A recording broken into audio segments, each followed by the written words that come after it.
That's an interesting question, Ems. Ems is wondering with the stand on the road is if it was put there by guys to track the animals or is it blown into the area. I think it's all natural because it probably costs a lot to bring in the sand on the roads. It's just probably from them cutting down the trees and everything too.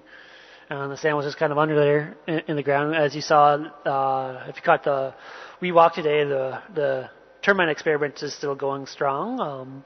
So where there was some sand in there in the little branches, it was Rexon was explaining a little bit of how some of the bushmen kind of buried some of their dead and was just using some of the natural things such as termites. You put some twigs up and around the bodies, and eventually the termites will kind of create a mound. But yeah, so that's where some of it is, and looks like Rexon's back, so I can ask him some of the questions. People were wondering, the kids from Dixie were dressed so nice. Is there a clothing store in Dixie, or where do they get their clothes from? From Dixie, to give you a little bit of background, how far is the clothing shop? It's about 45 up to 50 kilometer where you're going to get the clothing shop, which is around a Conwook area, that is a town. Furthermore, you go to Hoedspruit or Hazyview, which is plus minus 100 and something kilometers off from the small villages. We're living in the rural areas where there's no much infrastructure. You get infrastructure if you go down to the town, which you have to travel. Some of clothes has been like poor and the poorest people. They've been donated with preschools, because we have preschools and so on. It's how they get clothes, but mainly they go to town.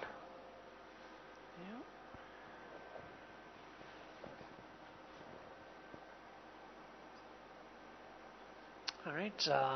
Carmentina's just wondering, so when it rains and no fire, she's wondering if we cook in the kitchen. Yes, we do. We do have a kitchen, and we can still cook in it even if the power's out because our little stove is gas powered, so we still have the ability to cook even if it's no power and raining out.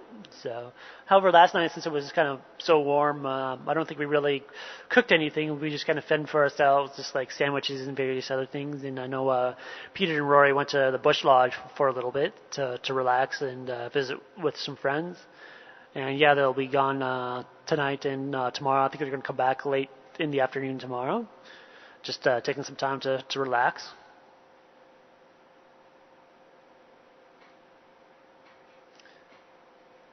All right. Have a good day, Aftermoo. She's just about to take her kids to school, so have a good day, and hopefully they have a good day as well.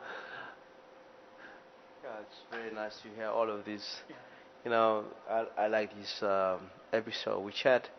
You're able to communicate with people from all over the world if they tune in.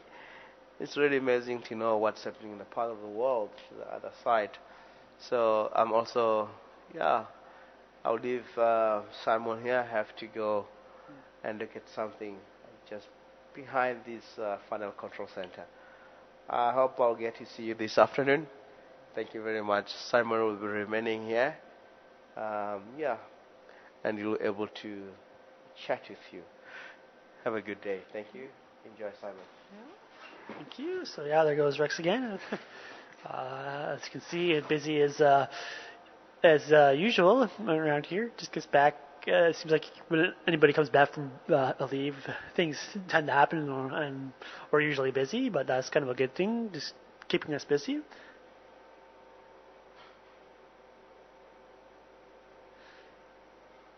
Yeah, I'll let Karen. I'll let Rex know. She's just commenting that it'll be fantastic to have Rex's cousin here to explain a little bit more about the dung in trees and other medicinal things.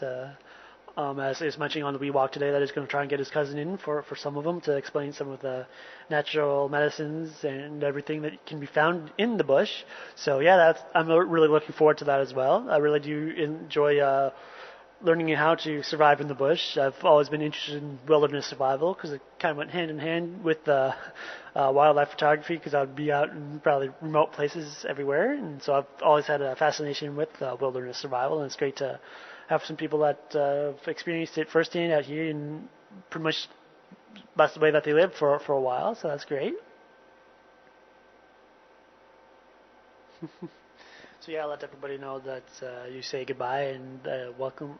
That it's really great to have him back. I agree, it's really great to have him back as well. Sure, he got a little bit of a nice rest, even though he had other things going on with his community that he was doing, but he did enjoy himself. So yeah. Yeah, and it looks like we are coming down to the last 5 minutes or so of the WeChat. So if you have any last minute questions that you can think of, feel free to send them in. And once again, feel free to send them in throughout the various parts of the day, as well as on game drives, if you have them. To where, yeah, just send them to finalcontrol@wildart.tv is a great way to get your questions in, especially throughout the game drives, or any time of the day for that matter. Or it could always just be in the chat room, which is under the We Social Network, We Shows, and WeChat, to where I'll probably be on it off and on throughout most of the day today for the next few weeks, because Supiwe is gone. She's great here. She's usually is in here controlling the watering hole cameras, the cameras that are out here at the watering hole. We have 2 of them. And yeah, so she's on leave right now, and so it'll be some of us filling in for the day. So I'll probably be still chatting in the chat rooms, especially today. That probably won't be too many animals that come out to the watering hole, but we never know.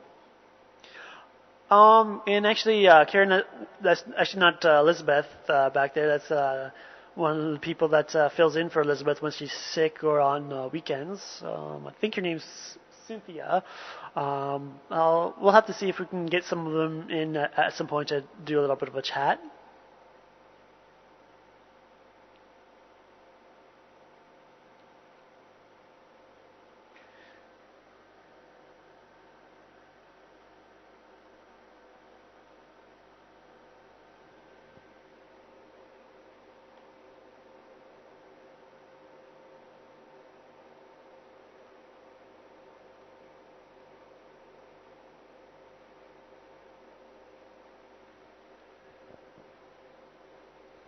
So yeah, it's just kind of a quiet day here at the Wild Art, but that's okay. It's kind of because it's a little cool, and we had rain last night, which was great. I'll have to check a little bit later and have a chance to see how much rain we got in terms of millimeters, but enough to where it cooled things down a little bit. And as some of you might have, if any of you caught that part of the morning game drive, Treehouse Dam had a little bit of water in it from the rain, which is great to see. Because the only kind of dam around here that's had water is the watering hole at Gowrie. But yeah, it looks like hopefully the rain will get some more rain in the next little while, and so things will start to really turn green. All right, so yeah, I got a question from Carmen Chidia, who's wondering how the animals react to thunderstorms. I've always been interested in that myself.